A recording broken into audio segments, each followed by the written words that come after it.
Okay. Hello, everyone. Welcome to a coffee shop Wi-Fi episode. I find myself today thinking about the sentence, what do I want from the world? And then thinking about how often do human beings think about what the world wants from them. You see, because we don't treat the world like a person, like a living being, it is very easy for us to be ignorant towards it and rude. For example, when you have human beings, let's say person A and person B, and you have person A and B, let's say person A does something person B doesn't like, person B, in some sense, communicates its boundaries. The person B communicates, okay, like stop doing this, da da da da da da da da da. See, the difference between animate creatures is that they can convey how they are experiencing reality, and they can change reality.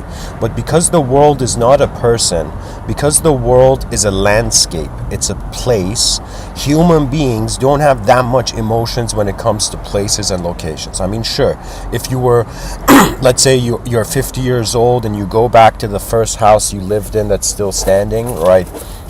Like, sure. But what I'm trying to say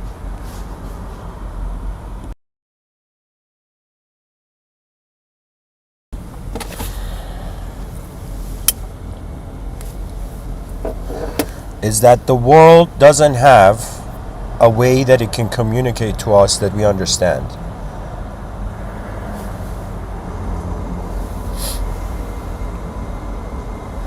So, let me explain this a bit. In 2012, 13, I don't know, I think it was one of those, I think 13, or maybe even 14.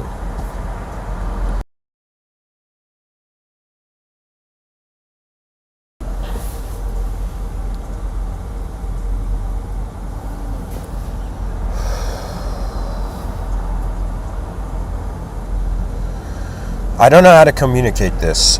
What I'm trying to tell the viewers is that, in 2013, I drew this geometrical shape. I drew this circle. I drew this triangle inside it. Each point of the triangle was pointing to a sort of dimensional experience of reality.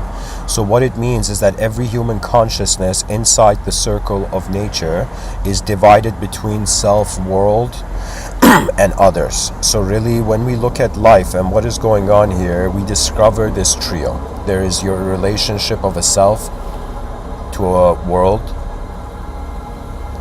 and a self with others. There's a relationship of a world to the self, to the others, and then there's a relationship of others to the self, to the world.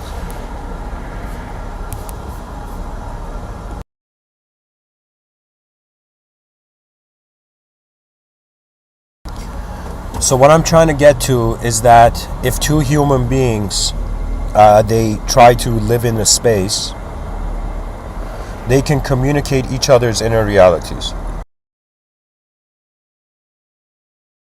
But because we look at the planet and we just take it for its surface impression, we're judging the book by the cover.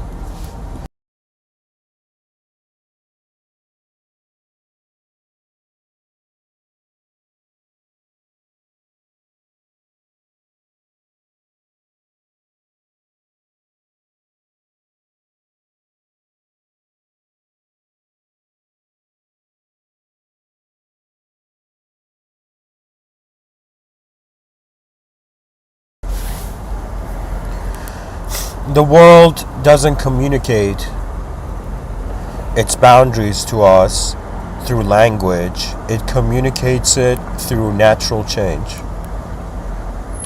And to some degree, we can choose to see survival as in some sense just one creature adapting to the environment, or we could see what survival has been a dialogue. It has been a dialogue with an individual form, with a collective field. Okay, there's something else in this world, guys. I don't know. I think whoever you are, after some point, you'll kind of get a sense that this world is kind of like a seed. When you plant a seed, the potential of the tree is there. When we look at events in life, it seems like from some sort of pre-rooted potential they're sprouting, you know?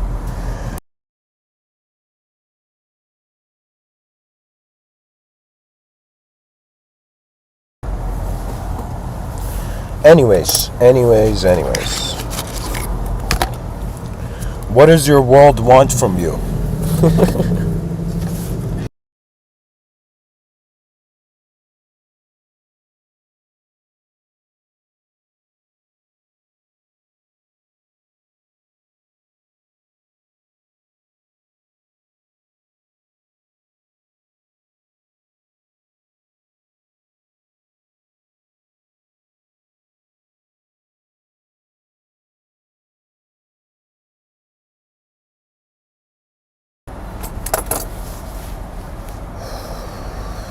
Anyways, sorry guys, I'm gonna keep going. Something the viewers may not know if you're new is that I smoke a lot, and sometimes, the pauses are, the lines roar that, is too loud for the microphone. But to continue, you see, dear viewers, I wanted to take the attention of people listening today to this notion that we can communicate to ourselves, we can communicate to others, and we can communicate to this world. But when it comes to receiving communication back, if you receive communication back from others, we consider this normal. If you could receive communication back from self, we consider this as meditation. If you receive communication from the world, that is not meditation, that is responsibility.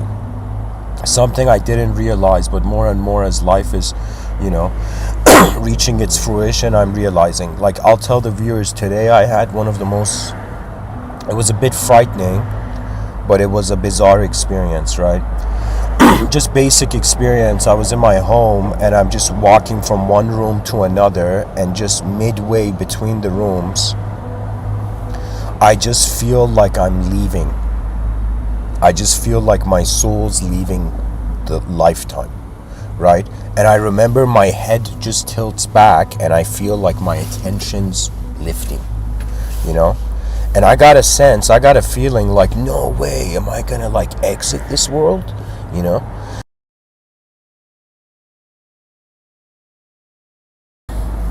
But what I've come to realize is that we're here for activities. We are here to do something. We are here to be either a recordable or unrecorded part of history. Dear viewers, usually how it goes, because of our urge towards self-survival, there's a selfishness just ingrained in our evolutionary design. We tend to think, what do we want from the world? I have spoken to a lot of people, and people who I have considered to be, when it comes to life, freer than me. Okay? Not per se in the inner realms only, but also in all dimensions. And all these people were saying to me, what do you want from life? And in some sense, what do you like about the world, right? It was that narrative. And then I thought about it for a while.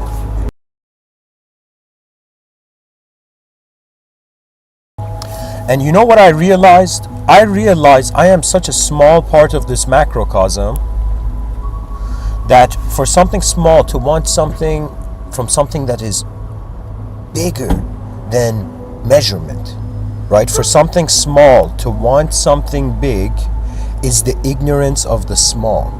So really what's going on here is human beings have been given a sort of condition, but not all human beings are awakening from that condition.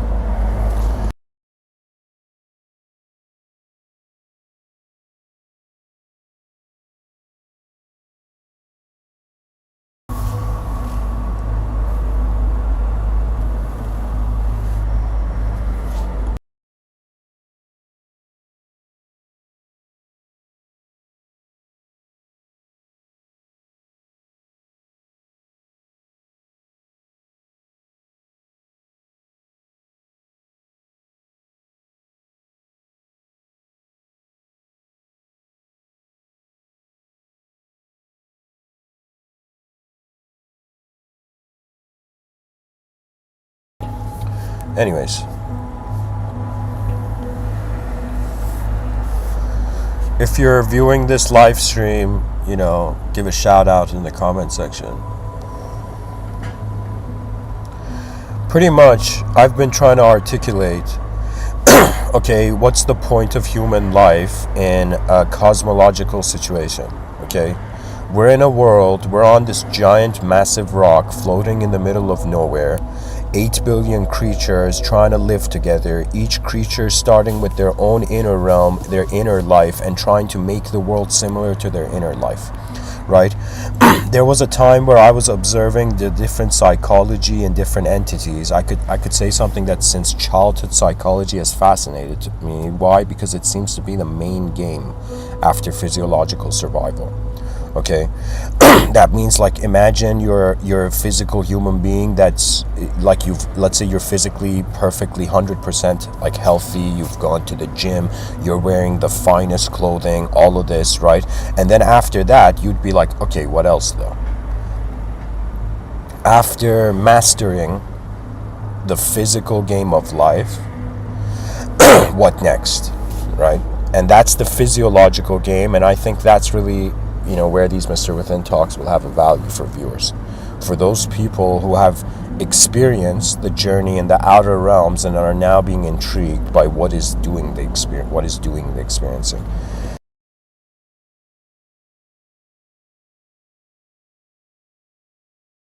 When it comes to the idea of Occam's razor and going with the simplest explanation, I could totally understand that spirituality could be like an exaggeration. But let me tell you what's going on here and what our species has been thinking is spiritual, or what the supernatural has been. At least I'm 1 in 8 billion trying to share my perspective. It could contribute. So this is what I think has been going on. First of all, I was looking into the psychology and the behavior of beings. And I was thinking, what is the difference between an alpha entity and a beta entity? Okay, for example, you look at it in the behavior of wolves, gorillas.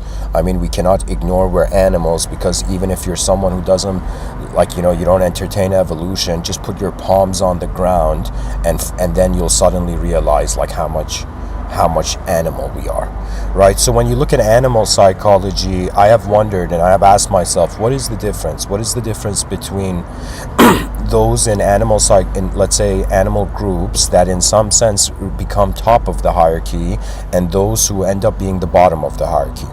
Okay. Of course, it is physical strength. Like, that's a huge thing when it comes to like the life in the jungle, right? But also the difference between strength. If somebody wanted to ask, like, how does strength arise in creatures? It's about interpreting reality from your own inner realm. So I'll give you an example. This world is such a confusing place to be born into, such a mysterious existential place, so much mysterianism about.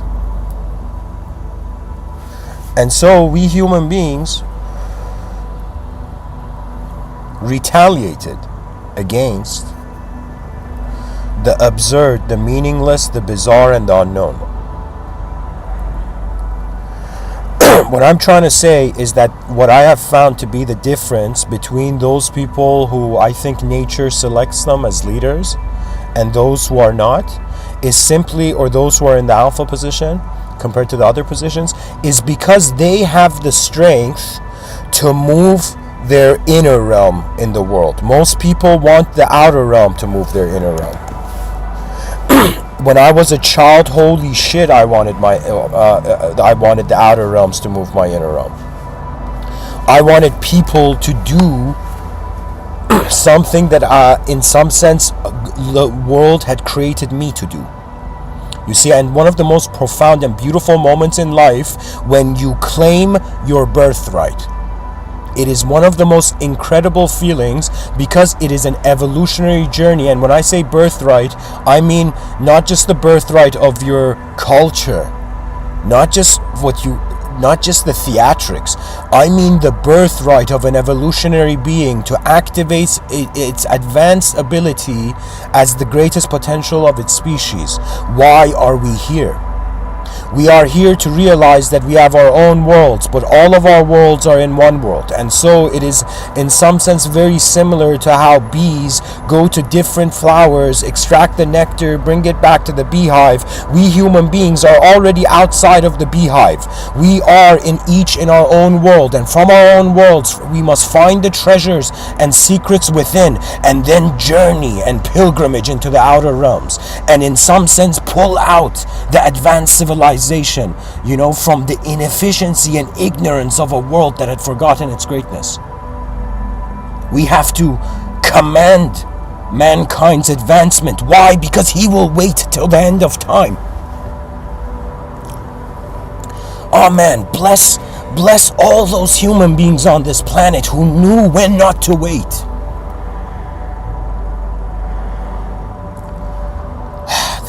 That is one of the most important skills in life, knowing when not to wait, knowing when the lion has to just accept its reality and pounce,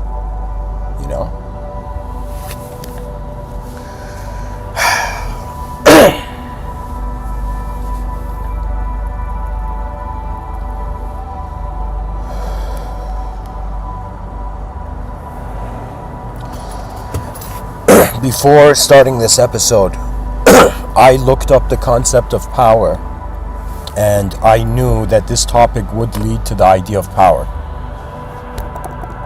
So I'm going to read something I found online about the different types of power acknowledged in a philosophical context. And there's so many more, but I'm just going to read for you a basic list. So, different types of power discussed in philosophy. We have political. Okay, so before I say, okay, let me connect the context. So the title is "What does your world want from you?"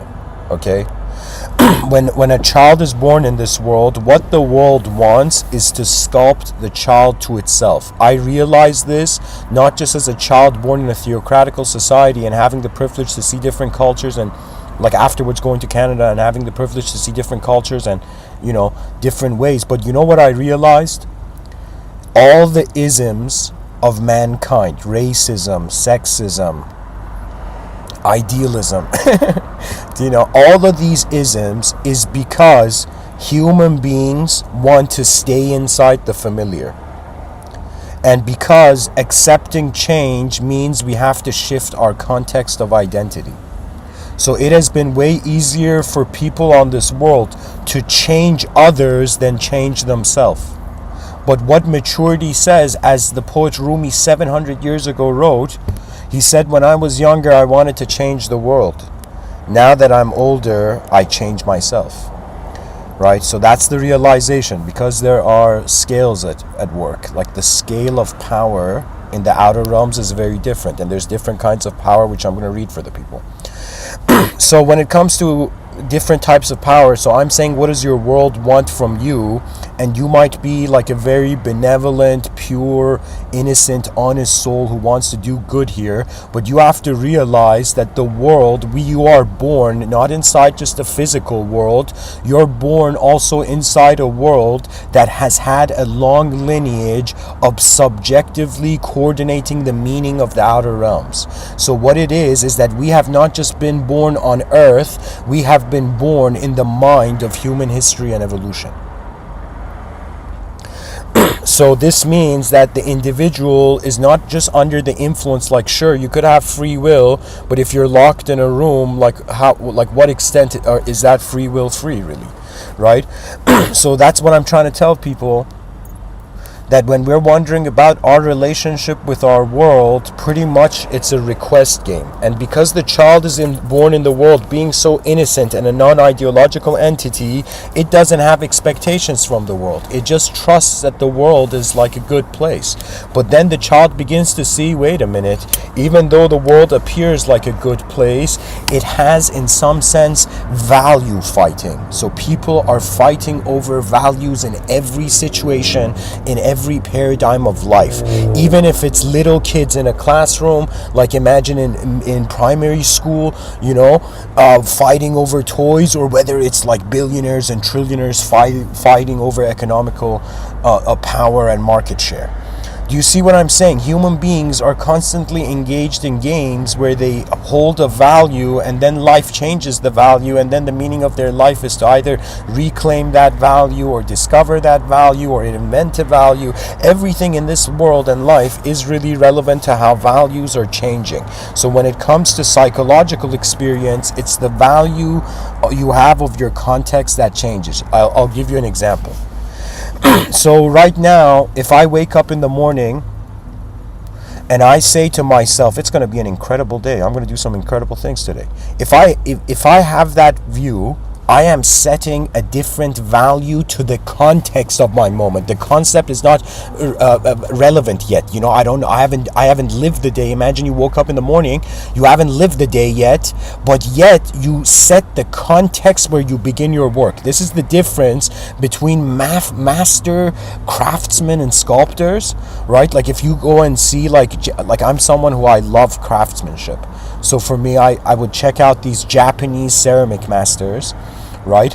And the way they move, you can totally see that they have certainty of the context which they are animating in. And most human beings don't have certainty of the context because they don't want to assume too soon. Because let me tell you something, this world has conditioned us to fear being a part of it. This has been the biggest error. You know how computer screens get error 404? It's like the error in human history. Dear humanity, what do you deserve? What does your species deserve? What does your species' destiny deserve? Why did your ancestors survive? Why has all this technology and tools and everything come to the hand of an evolutionary conscious being that has attained the consciousness to use it? We don't have the sword just in our hand. We are in the battlefield. You see the difference? You know, there's been times, I remember I would watch a lot of action. Like I have a twin brother. Me and him were like huge fans of fantasy when we were young, like Lord of the Rings and all of this, right? And I always wondered if back in the day I was somewhere, like if back in the day I was in a medieval setting, like how would I fight? And I concluded I would either fight with a spear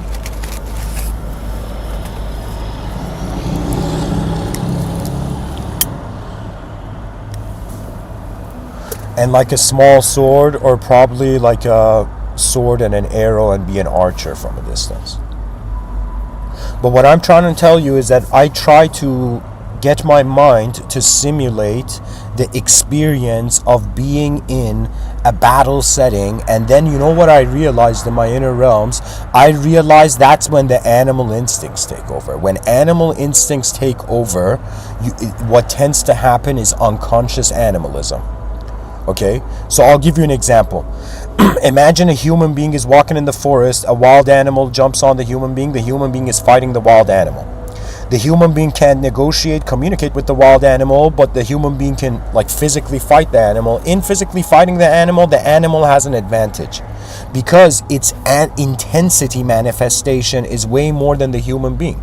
If you look at the average civilized human being realizes the privilege and the blessing of being a civilized mind and entertains itself with activities that do not lead to physical destruction.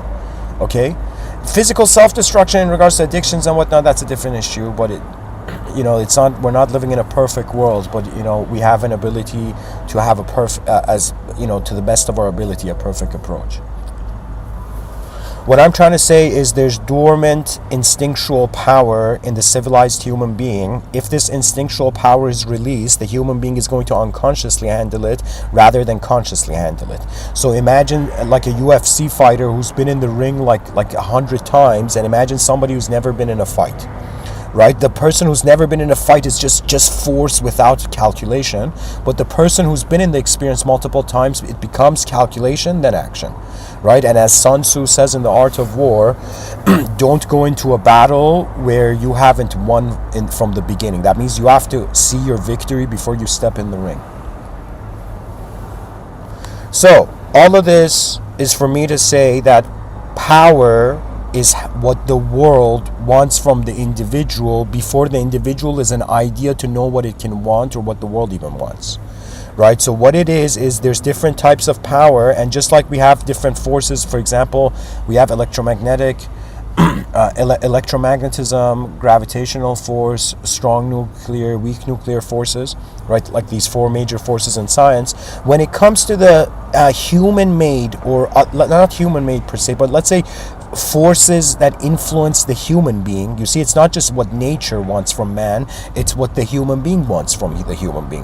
Whether it's parents wanting something from their children, or whether it's employees wanting something from their employers, or whether it's citizens wanting something from their presidents. You see, like there's this, it's like the human behavior. It's not just physically the same. We don't just have similar skeletal structure, but our engagements with reality are also similar, right? They're common paradigms. Like, for example, there's been times where I've laughed, and then I've thought in that moment how many people on the planet could be laughing in the exact same way and same tone as me. Do you know what I'm saying? Like, it's like the world is, there's infinity in our backyard, but we haven't had the privilege to go on our porch, you know? Like, maybe some astronauts have it.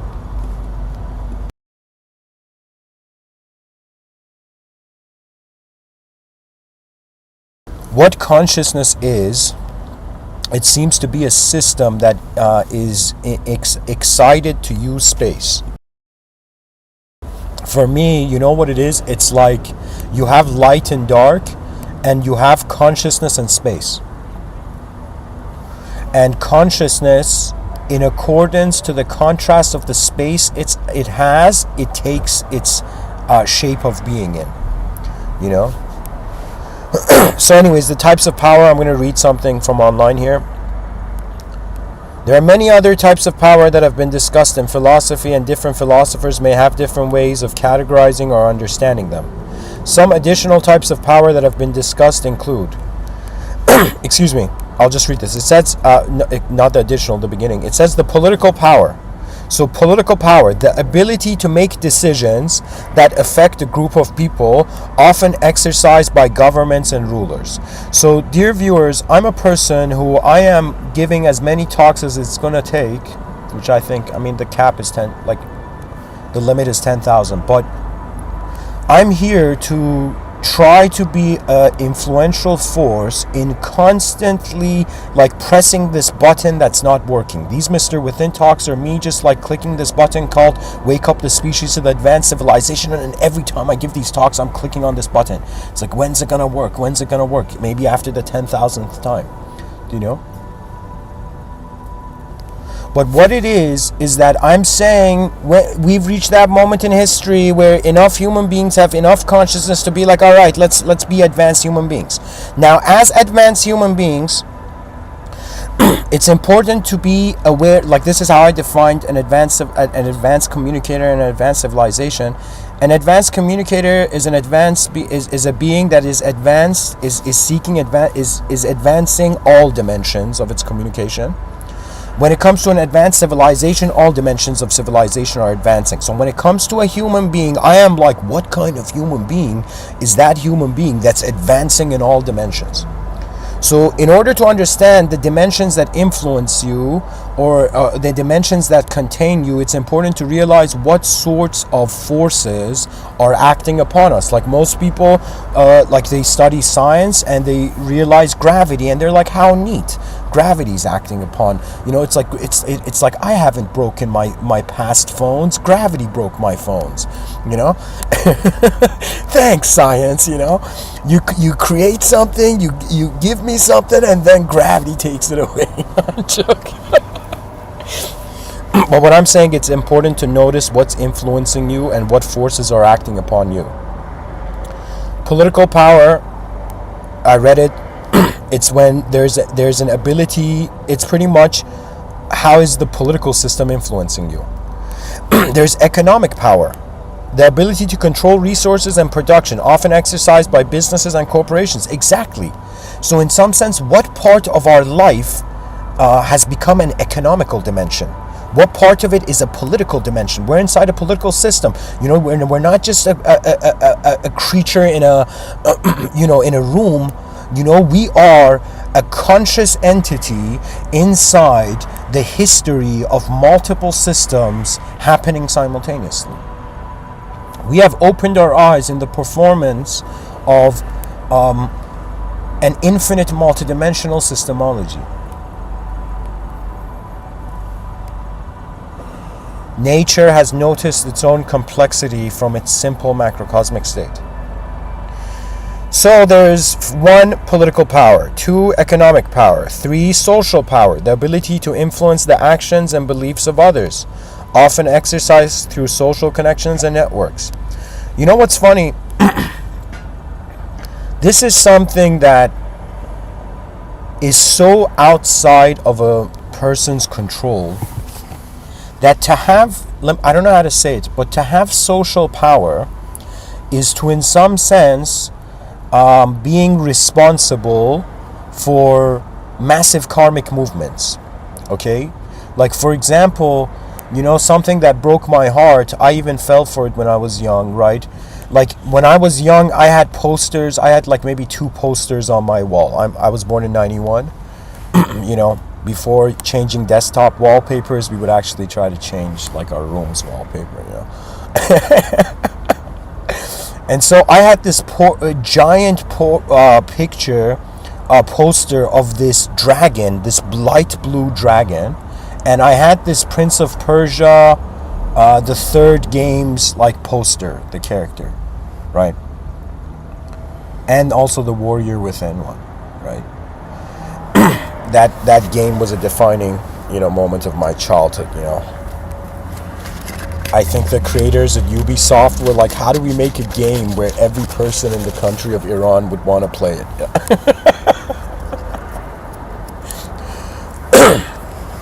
So anyway, social power. Social power is very important. I'm going to say something here, actually. Social power is surpassing political power. And this is what I feel the American election, I think it was 2016, when Donald Trump became president, I think that's when the world witnessed an example of, for the first time, human beings knowing someone from a social, from let's say an entertainment context, from a media entertainment context, right, and into a political context, right? So it's as if like, who are people more familiar with, and are people making rational decisions, or are people making decisions that, regardless of whatever amount of rationality, at the end it's an emotional decision, right? It's like this couple that went to buy a refrigerator. Okay, this couple went to buy a refrigerator, and the salesman was like, all right, my time to shine, it straightens his tie, and the salesman goes there and it's like, hello sir, are you looking to buy a refrigerator? And the sir's like, yes sir, it's like, we're a recently married couple, something like that, right? And then the refrigerator salesman says, no problem sir, let me show you from the best product we have to like those which which the average man is fond of and whatnot. Or I don't know, whatever. Like, probably wouldn't say that as a salesperson. But anyways, so imagine this salesman goes on like an engineer explaining the specs of this refrigerator, right? And imagine it's the most incredible refrigerator, and the salesman like, sir, because I like you, I'm going to give you like 95% off because it's my last day working here, And even though everything's awesome, right? Like everything's logical. The refrigerator is well priced. The refrigerator is incredible. Suddenly, before the husband pays for the refrigerator, the wife comes and says, honey, I don't like the color. And then because they don't like the color, they forget the refrigerator, they forget the specs, they forget all the details, because finally at the end, it's an emotional decision. It's not an analytical decision.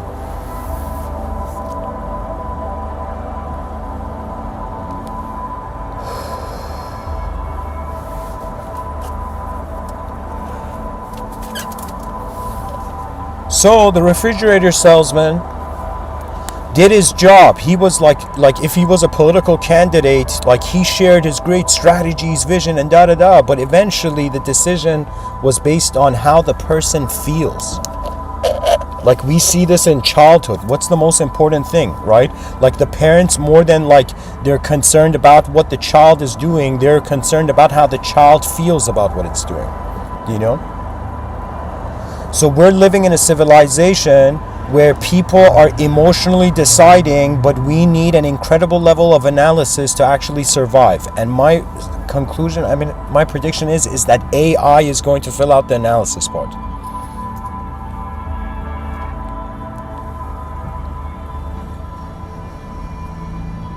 So what it means is that human beings are left to be creatures of emotion, and creativity is a very emotional thing, because anytime you find something new, it changes you. You know, I'll share something with the viewers. Something incredible. Somebody once messaged me, I think it was in the chat section or it was a comment, right? Maybe people if they go and search for it, they'll find. Somebody messaged me that in one talk I was saying something about, like, in intense situations, take a step back and then decide, or discriminate between the inner realms and let it go or something, right? And some person had messaged me that they were on the street, right? This was years ago, I think 2 years ago. Somebody messaged me or commented that they were in a fight, and they were about to get in a fight, and something I had said in the talk made them be able to let it go and avoid a situation that was disastrous, right? And I was like, yeah, Mr.Within, go forth. Sometimes, I'm very selfless when it comes to this stuff, but at the same time, even when I have an ego, my ego is very silly, right? There was a time I was like, it shocked me. I'm like, am I creating like 10,000? Am I trying to create 10,000 cyber versions of myself? Like if I imagine like somebody wants to teach sword fighting, or somebody wants to teach like how to be an archer, and he creates 10,000 versions of himself to teach archery. You know what I'm saying? Like that's the privilege of cyberspace. We can unconditionally multiply. Cyberspace is literally right there between the freedom of the outer realms and the totality of the freedom of the inner realms.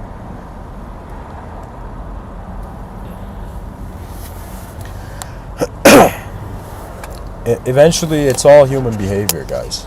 And what behavior is reacting and responding to the environment. A person who is reactive is someone who is unconscious. I'll give you an example. A person's consciousness is based on what they have exposure to. So for example, if somebody was like, came up to me and was like, hey, can you explain this idea? Like, I have done it so much, which I can, right? It's easy to me, to my consciousness. But if somebody comes and says, hey, can you rock climb, Mr. Within? Can you teach me how to rock climb? Right? It's as if, for me, I have to begin, it's as if, you know what it is? We are students and teachers at the same time. Do you know? Like, I'll give you an example. A person who knows how to walk can teach somebody else how to walk. Do you know what I'm saying? But that maybe somebody who knows how to walk doesn't know how to sprint super fast or something. Do you see what I'm saying? You can always be a teacher. Why? Because what teaching is everybody's trying to figure things out, and we're trying to make it easy for them. That's really it. We're building highways of, I guess, ideological value transference. So, and if there's any questions, please ask, All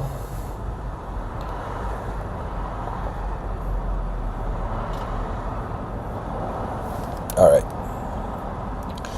So, where am I going with this? What does your world want from you? This is the challenge. Because the world is not a person. The world is not a person in which we can just ask it and be like, yo, universe, what do you want from me? Why am I here? Right? Like, the universe doesn't like...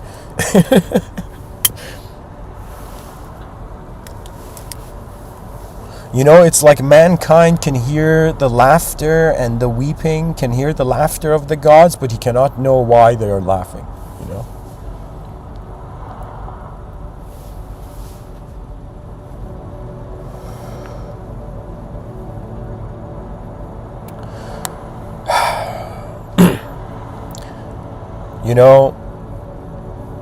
It's a problem that doesn't have a solution. That's what the purpose of life is actually, because the more you look at its content, the more infinite it appears. So I'm like, what the fuck? Like, excuse my language, but I'm like, what is this nature that you have built a cosmos? You have structured a cosmos so magnificent, so vast, so many planets and suns and galaxies, countless.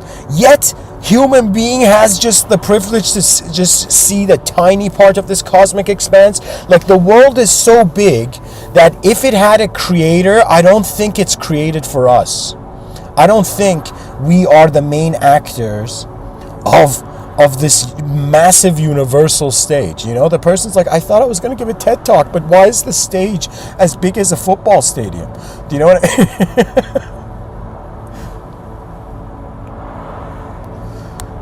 For me, how do I say it? I think human beings need a certain amount of love to remain human. And so they seek this love both internally and externally. Externally, they seek it in, let's say, physical formats, but internally, you seek it in the sense of the acknowledgement of the inner witness. Because whether we like it or not, as the Buddha mentioned, we're all born alone and we die alone, and everything in the middle is a blessing and a privilege. And this is going for all those people who have bad relationships with their siblings. You're missing out on, a privilege.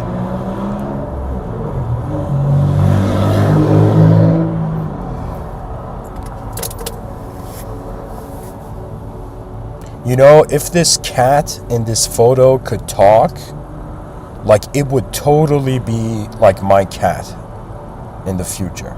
Like, if this was the future and I needed to have a pet, like, this cat would be my pet. If it could speak, though. Or if it could read minds. If it could read minds, it would be the same.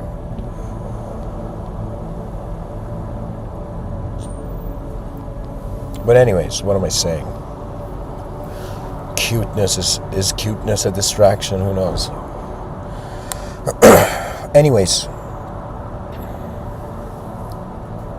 in wondering about what does your world want from you, you are left with how you is designed, like what you think you is, and then based on what you think your sense of self is, your sense of world is, the context is evoked.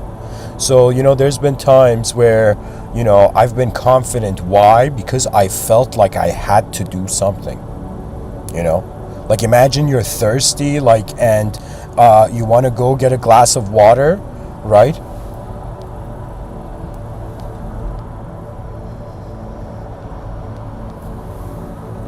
And so you're so thirsty that you don't care if you're confident or not anymore. You just want to get the task done, right? For me, the way I manage to control my nerves is by making the challenge so big and important that there's nothing to lose.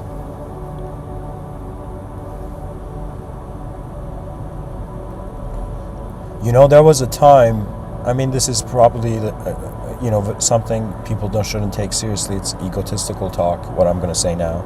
But, there was a time where I thought in my past life, I was one of the active attention beams in the eyes of Rishi Vyasa. And so what I'm trying to tell the viewers is there came a moment where I felt I was Rishi Vyasa in a past life. Okay?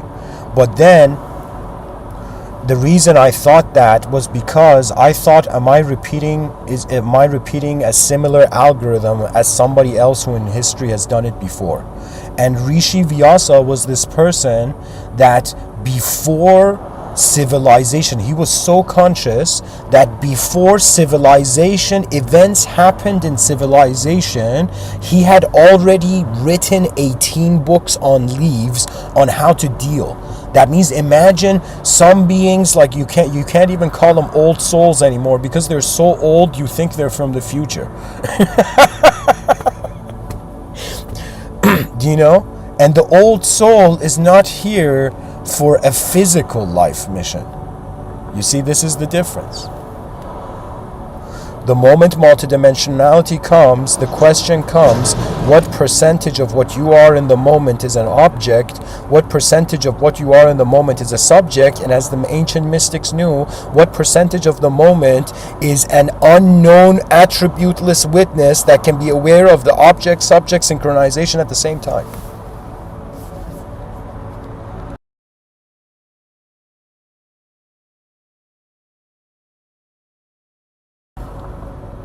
You know, there's times where I think, like, what could a formula for the soul be, or is the soul that moment where the unknown interacts with the known? So you see what's going on, guys? It's like there's a field that's already aware. So imagine consciousness. I mean, at that point, it wouldn't be called consciousness. It would just be awareness. Usually consciousness is conditional to something. So it's kind of like, imagine there was a field. Imagine space was alive. And imagine suddenly space was given a mysterious gift and there was form in the space. So what is going on is that it's not a human being discovering a world. It's a world remembering itself through a human being.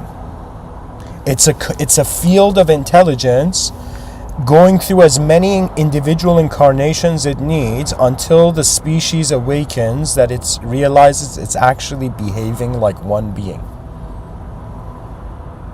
This is where friendship comes. You know, there was a time where I was like, Logos, you want me to give all these talks and kind of like not live a regular life? Like, what's up? Like, why? And then to me, I realized that nature sends you your companions based on what you require. So what this means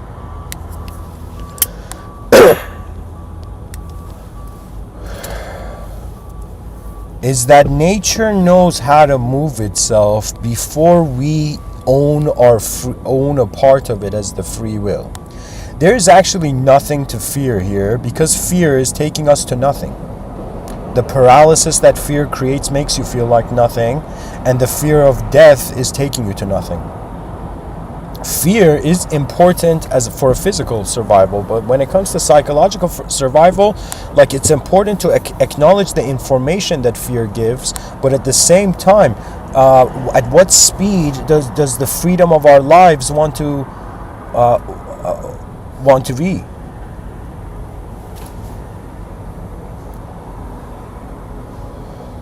So I'll say this, I'm going to shift the context to, what does your world want from you?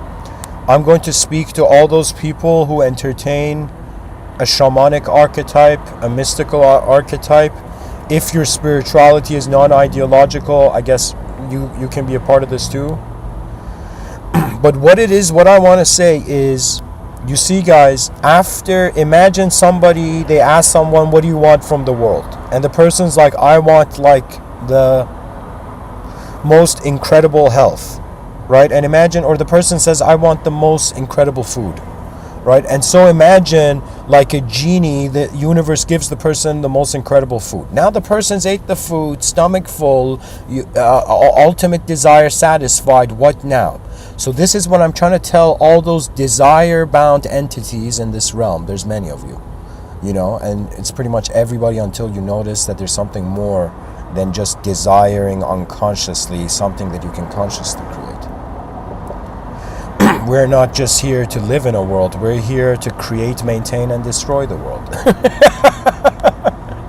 And what I mean by this, create, maintain, and destroy, I mean nature is so polite that when it needs to bring in new people, it releases the old. And you know what death is? Death is when we have completed our performance. And it is when the when the non-physical presence bows, as it ends. Because something that perhaps consciousness may regret was that truth was here. But our absence of care for the beyond, like, people end their lives because they forget the unknown is here. And you know what it is? It's like when a human being gives up, it's in the inner realms, it's as if unknown forces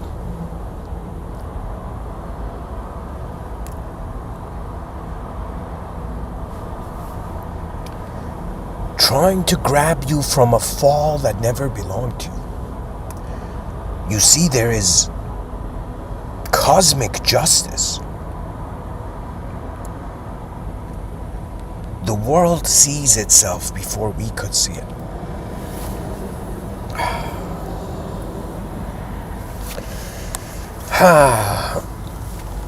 And as the lakes underneath our eyelids dry up, the human species is tasked with the responsibility of attempting the great win-win. That's it. Whoever you are, a species this sophisticated has not, presented itself in the vacuum of space for a long time. We are the VIP guests of the space-time continuum.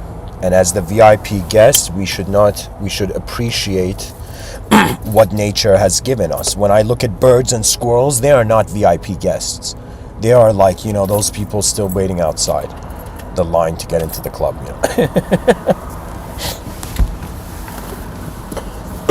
And by the way, I am in no way like a clubber.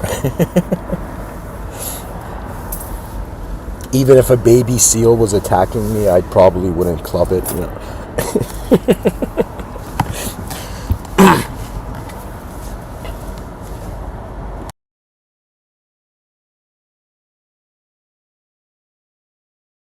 I think, a university should conduct this test where they create like this bulletproof, impenetrable suit, and they give this opera singer this suit, and this opera singer goes into this place where there's bears, and the bears are about to attack the opera singer, and let's say even they attack the opera singer, but instead of the opera singer running away or fighting, the opera singer just starts singing opera.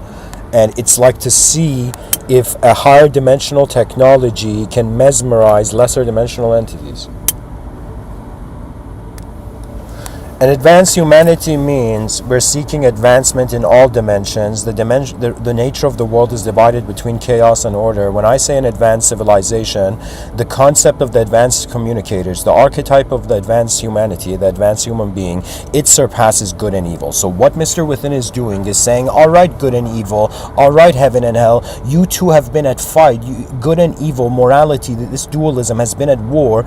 And so it's like we have the archetype of chaotic entities, like evil people, and the archetype of good people. But the advanced communicators are not playing a game. They are not hamsters stuck in the wheel of karma. The advanced communicators stand as what's the term? As intermediaries, and in some sense higher dimensional beings. So in the future, I have envisioned this, and my life's effort is towards this, that as assisting all social servants. Okay, this means paramedics, firemen, what's the name? Paramedics, firemen, what else do you call it? Police officers, different social workers, construction workers, just different people in society, right? Not construction workers, but just let's say paramedics, doctors, firemen, first aid, all of this, okay? So these guys would in the future be as accompanied with an advanced communicator. And the advanced communicator is there to make sure messed up communication doesn't happen between the enforcement and in some sense, those who are in a danger scenario. Because let me tell you, law enforcement is Like that moment where some force in nature is caring for the land. It's the like an honest law enforcement adjust, like, how would I say it, like an honorable, human, honest, humane kind of law enforcement. It would be equivalent to how the Native Americans suddenly saw a spirit to nature. And so imagine back in the day, this Native American kid was running away from like some tiger or some wild animal, right, like a wild boar in the forest, right, and the person suddenly just stared at the waterfall or the sunlight or the trees and said, "Spirit of nature, protect me." And imagine last second, a branch falls on the animal that was chasing this kid. So, law enforcement is here to be the spirit guide. Or I should say, to be the angels that pull those out of hell. Like, that's the poetry. And the advanced communicator is, in some sense, how can I say it, the most incredible mediator. So what I'm trying to say is, everything in this life is communication. All wars are due to communication. What is going on here is not just physical collisions, it's mental collisions. And the mental collisions are based on the stories, which are like code, programmed linguistic code behind people's minds. And so what does our species deserve?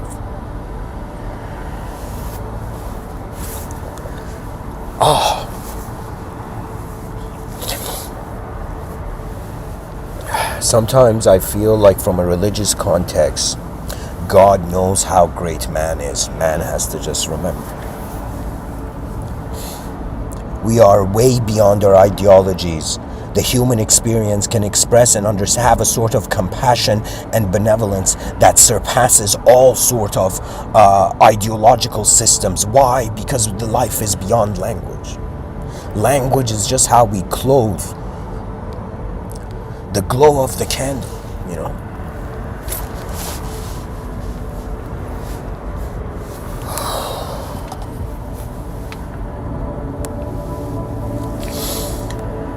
Rise, mankind, rise, for now is the moment.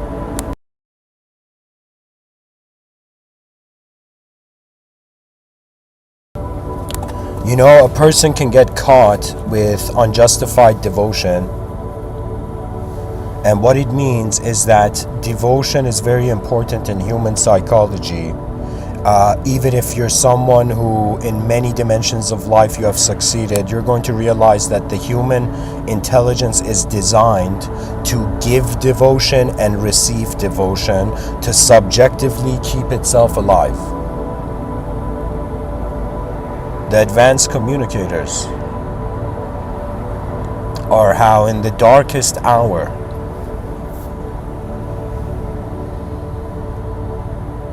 or as the bird that flies in the darkest hour of night suddenly begins to feel the warmth of the sun before the light of the sky, before light illuminates the sky. The greatness of attention is beyond our eyes. Thank you for listening. I hope this episode was helpful. Much blessings and namaste. Share, subscribe, comment, like, and something that, if the viewers would like to engage this episode, just write an answer to what does your world want from you. And I am so sorry, guys, I totally forgot to finish reading this list of types of power. Oh my god. So laptop has 7% battery. Okay. Cultural power, so these were the types of power: political power, economic power, social power, personal power, the ability to control one's own actions and decisions, often seen as a form of self-determination. An example of this would be Rama from the Vedic tradition. He was seen as the archetype of the perfect man, the perfect male archetype. There's philosophical power, the ability to influence the way that people think and understand the world, often exercised through the development and dissemination of our ideas. So philosophical power is very important, because philosophical power is how honest are we being with ourselves as a species, and how honest are we being with actually being fascinated and curious with understanding a world that is unknown. This world is way more unknown than known. So philosophical power is one of the most important powers required. Then we have physical power, the ability to exert force or control over one's environment, often associated with strength or physical ability. I have this feeling that technology, give it 100 years, is going to make sure everybody reaches the peak of physical ability. Right now, they're not only developing technologies to regenerate organs, but in some sense, I would say immortality is, it's kind of far away, but not that far away, right? Here it says spiritual power. So this is for those philosophical contexts that are seeing the reality as interdimensional. And so spiritual power, the ability to connect with and understand spiritual or supernatural forces, often associated with religious or metaphysical beliefs. You know what this is? This is for the spiritual power is for those who remember what they were before they were a human being. That's spiritual power, because you see, what the human being is actually like a journeyer through self-simulations of the brain, which end up creating for it a memory sequence. So really, our knowledge in the moment is kind of like how this attention and energy that's instantaneously present is in some sense having access to previous self-simulations. Right? So spiritual power is pretty much the power you find when you something that influences you that is beyond objects and subjects. Okay? Like Jungian synchronicity could be said to be a snapshot of spiritual power. Why? Because something beyond the object and subject is being noticed at the moment.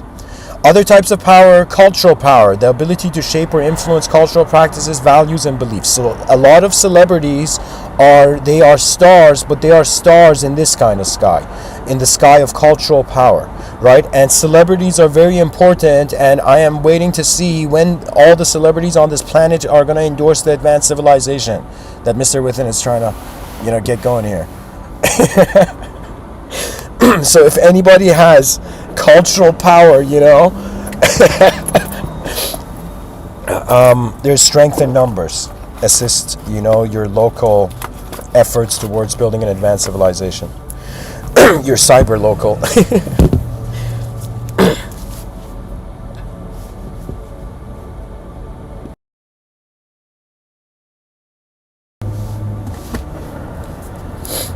Another type of power is psychological power. The ability to influence or control the thoughts and emotions of others, often exercised through manipulation or persuasion. Psychological power is what is keeping the marketing and sales and economical sector of our reality so under-evolved. I have made this prediction that right now we're in an artificial kind of lies and fantasy type of era of advertising and marketing. I have called it an era of honest marketing will come, where all marketing teams are going to be like, what are we doing trying to sell like clowns sell freaking food to people? Do you know what I mean? Sell like clones to people. Like do you know what I'm saying? People want honesty. Why? Because there's a time limit here on this planet. We don't have time to, in some sense, wonder if something is high quality or not. And if there's high quality products, the high quality product just needs to say it is.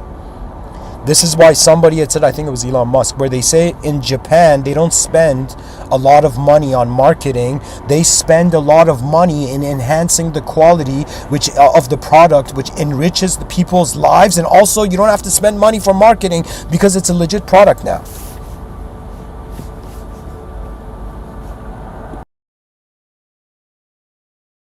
I don't know why, but I think in the future I'm going to have some really great friends from Japan. It's on my bucket list to go and start an anime company there. So anyways, there's legal power, the ability to enforce laws and regulations, often exercised by judicial and law enforcement authorities. So if you look at human beings in the educational system, they are actually not being educated on legal power. They're not being educated on legal power and let's say physical power, which is health and medical studies, right? Like I have this vision. If somebody was like Mr. Within, how would you reform the educational system? I would say before children graduate middle school, they have to know all the laws.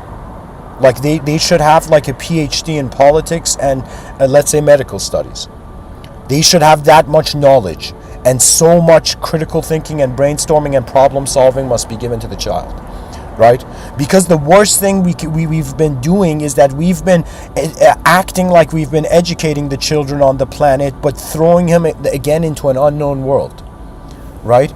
So in some sense, educational systems are acting as like time machines, but time machines that are taking you out of time of exploring, let's say, a different type of reality. I'll say it this way. They don't teach business knowledge. They don't teach legal knowledge. They don't teach medical knowledge, like health, to young children, and they have to. And if parents are smart, you'll do this. You'll teach your children this.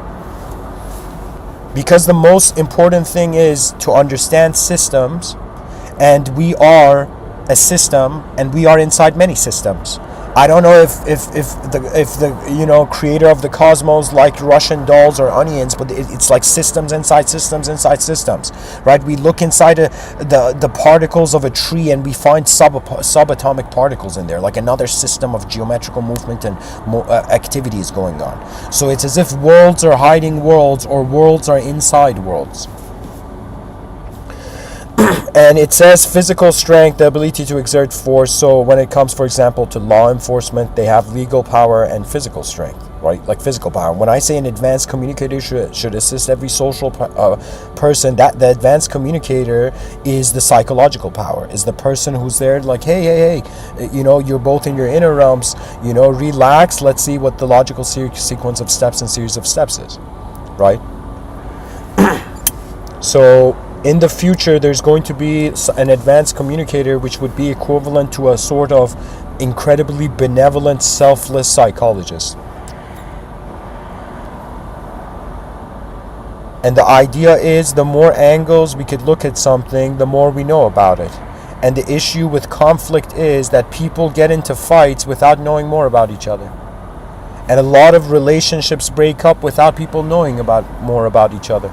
Right? And it's the assumption that the other should know, which is the beginning of the tragedy. I think like Romeo and Juliet could be an example of this.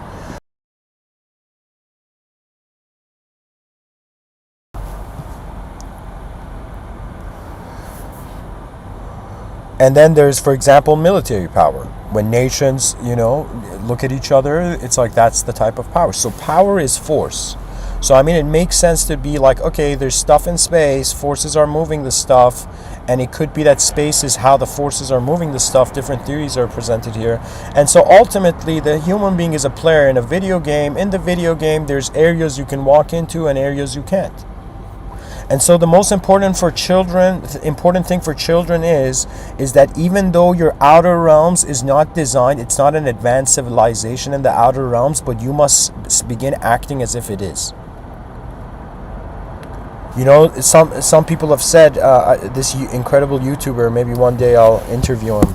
His name's Aaron Daughtry. He said this thing which gave me a realization. And he said that 3 levels need to be aligned when it comes to the intent of manifesting something, let's say. Right? I'm not, like, the law of attraction to me is, like, I see that completely in a different way. But he was saying pretty much in the level of thinking, acting, and feeling, if these 3 things are aligned, what you want manifests. Okay?